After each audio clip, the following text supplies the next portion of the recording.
सावन विश्राम देवरे खडकदेवळा बुद्रुक वाघुलखेडे शिवारात मी रस्त्यालगत केळीची लागवड केलेली आहे. तरी लागवड माझी साधारणतः 11 नोव्हेंबरची लागवड आहे.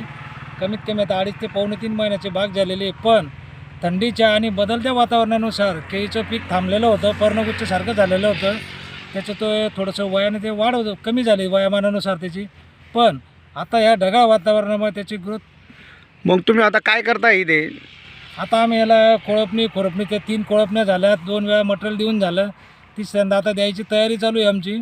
तर आता ह्या बदलत्या वातावरणामुळे उष्णतेमुळे थोडासा फरक जाणवला.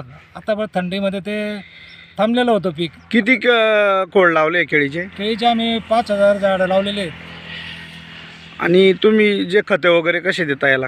आता अगोदर त्याला NPK दिलेलं होतं, 25 बॅग दिले, 3 सुपर फॉस्फेट, 1 युरिया, 1 पोटॅश, 1 हजारासाठी.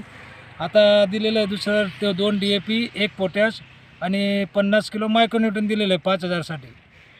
हे जी मशागती करताय तुम्ही, हे कितवी मशागती तुमची? ही आता आमची चालूची 3री मशागत आहे आणि 3रा मटेरियलचा डोसेस द्यायची आमची तयारी आता. 2 कंप्लीट झालेले आता ते 2.5-3 महिन्यात.